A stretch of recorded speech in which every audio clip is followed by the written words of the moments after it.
Welcome to The Explainer. So, today we're diving into a huge disconnect the way we see schizophrenia in movies and books versus its tough, complicated reality. And we're going to be using E. Fuller Torrey's book, Surviving Schizophrenia, as a roadmap to unpack all of this. You see a quote like this from F. Scott Fitzgerald, and it really captures this persistent idea in our culture, this romanticizing of madness. It sounds poetic, right? But as we're about to see, this way of thinking actually helps build a powerful myth that hides a very, very difficult truth. All right, so first up, let's tackle how schizophrenia is actually portrayed out there in the world. We're going to be pulling from chapter 13 of Torrey's book to really get a handle on how our culture shapes the way we see this illness. I mean, think about it for a second.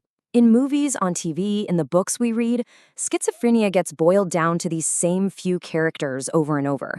You know the ones I'm talking about. The violent killer, the brilliant but tortured genius, or the mad prophet who can see the future. They make for great drama, sure, but they also build these incredibly powerful and frankly misleading stereotypes. And here's the thing, right? These portrayals aren't just harmless entertainment. They build this huge, formidable wall of stigma.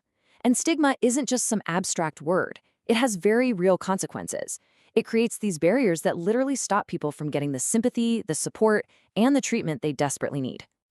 Okay, so that's the myth. Now let's pivot from that cultural fiction to the real-world crisis.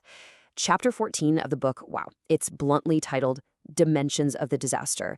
And believe me, it pulls no punches in showing the staggering, shocking reality behind the fiction.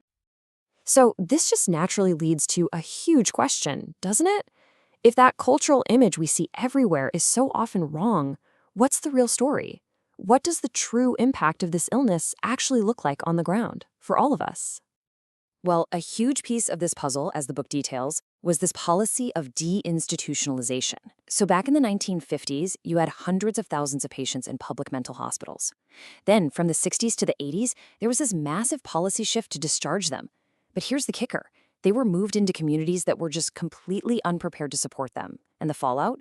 By the 2000s, it was a full-blown crisis, with studies showing that a huge chunk of the homeless population and people in our jails were suffering from serious, untreated mental illness. So the end result of all of this is this immense, often hidden societal cost.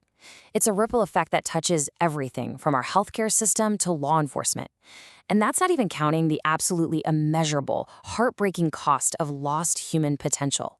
This isn't just a personal struggle, it is a societal crisis, plain and simple. But look, the story doesn't end there in all that disaster and gloom. Chapter 15 shows us the other side, this incredible, powerful movement of advocates, often families, people who are directly affected, who are fighting for real change, for understanding, and for better care. And this fight for better care, it's truly a battle of ideas. On one side, you have these advocacy organizations saying, look, this is a brain disease. We need research, we need treatment, we need to educate the public.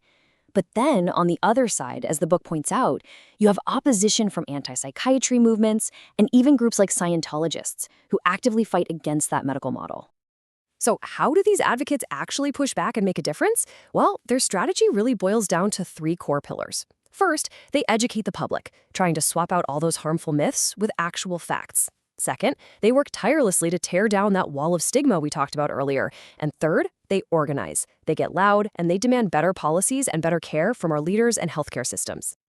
And you know, this kind of brings us full circle, doesn't it?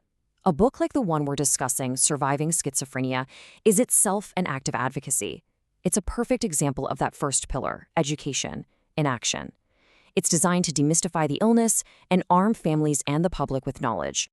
Which leaves us with one final and, I think, really crucial question. The book makes it abundantly clear that stigma is one of the biggest, most destructive barriers to care.